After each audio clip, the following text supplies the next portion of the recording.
안녕하세요. 오늘은 제가 정말 인디아나 존스 똑같죠? 오늘 신비한 세계, 미지의 세계로의 탐험을 떠나거든요.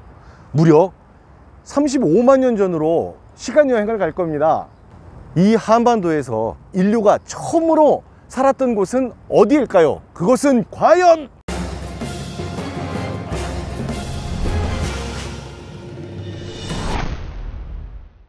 여기 경기도 연천에서 발견된 35만 년 전의 구석기 시대 유물 하나가 전 세계를 완전히 발칵 뒤집어 놨답니다. 지금도 우리 역사 시험에 단골 출제 문제죠. 연천 전곡리 구석기 시대 주먹도끼와 관련된 재미있고 놀라운 이야기들입니다. 이거 미리 알았으면 학창 시절에 여기서는 진짜 한 문제도 안 틀렸을 거예요. 자, 시작합니다.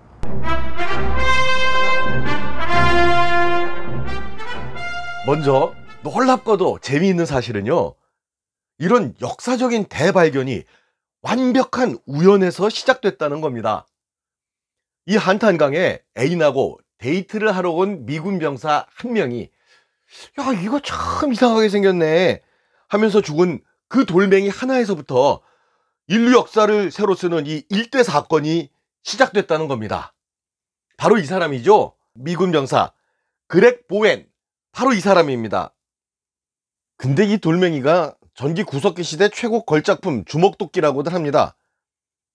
이거 그냥 우리 주변에 흔히 굴러다니는 돌멩이 아니에요, 솔직히. 대체 이 미군 병사는 어떻게 이걸 알아차린 걸까요? 사실 이 미군 병사 그렉 보웬은 미국에서 고고학을 전공한 대학생이었답니다. 선사시대 역사를 완전히 새로 쓰게 만든 이 대발견, 이걸 정말 우연이라고 봐야 할까요? 필연이라고 봐야 할까요? 거참 시작부터 신기하지 않습니까? 아슐리안형 주먹도끼를 보러 전곡 선사박물관으로 갑니다. 전곡 선사박물관입니다. 야, 이 선사시대 박물관인데 외관은 마치 무슨 동대문 디자인 플라자 그게 떠오르게 아주 초현대식 아주 그로테스크하게 지었습니다. 멋지네요.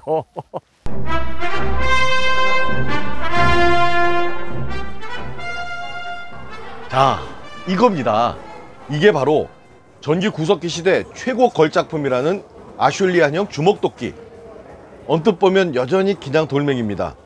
근데 그게 절대 아니랍니다. 이 돌멩이는 인류가 최초로 의도를 가지고 목적에 맞게 인위적으로 가공을 한 거랍니다.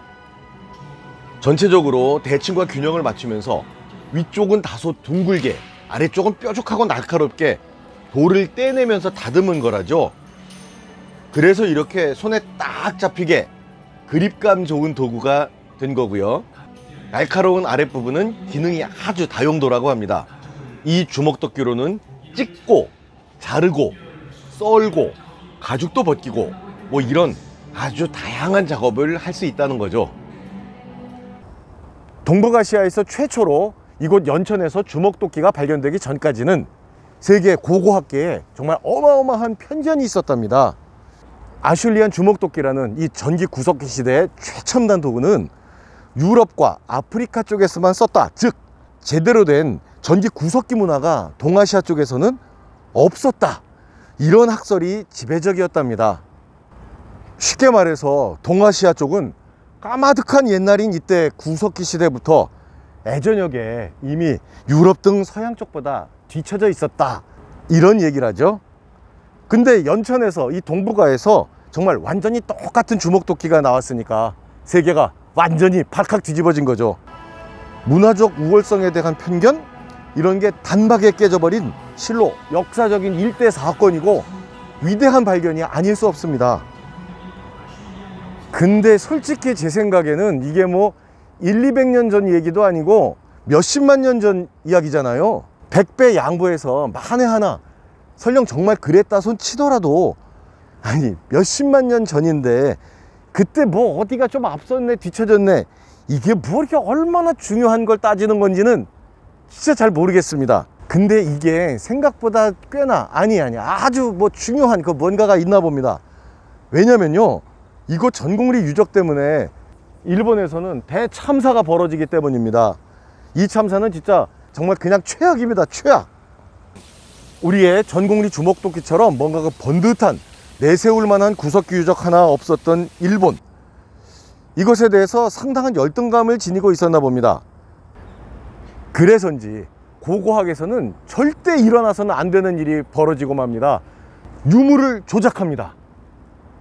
후지무라 시니치라는 사람이 70만 년 전쯤 되는 지층에다 묻어놓고, 그러니까 자기가 묻어놓고 자기가 발굴을 하면서, 자, 일본의 구석기 시대가 이렇게 한국의 구석기 시대보다 월등하게 앞서 있었다 라는 걸 발표를 하게 되는데요. 근데 이게 이제 완전히 조작된 것으로 들통이 납니다. 이 사건으로 일본은 고고학계에서 퇴출되는 수준까지 갔었다고 합니다. 대참사, 최악의 대참사인 거죠. 이게 그 유명한 그 악명 높은 일본 미야기현 가미타카모리 유적지 발굴 조작 사건입니다. 거참, 이 까마득한 옛날 이 돌멩이 하나가 뭐라고. 거참.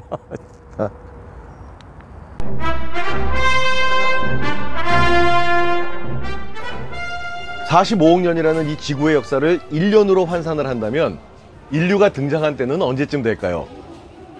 맨 마지막 날인 12월 31일, 그것도 해가 질 무렵인 오후 5시쯤이라고 합니다.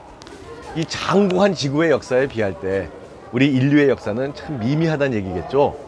그리고 더 놀라운 것은 이 인류의 역사 중에 글로 기록되어 있는 역사는 불과 0.2% 밖에 되지 않는다고 합니다. 그러니까 무려 99.8%의 역사가 기록되지 않은 이 선사시대라는 거죠.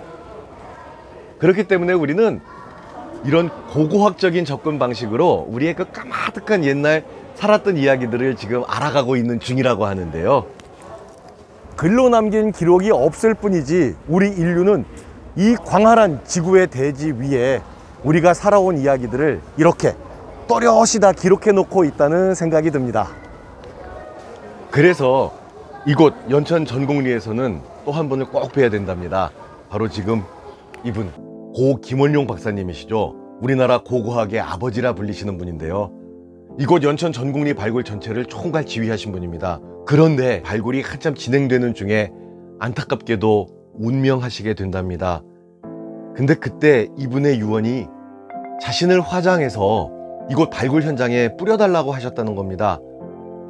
생애 마지막 순간까지도 보여주신 그 숭고한 학자 정신에 절로 머리가 숙여집니다.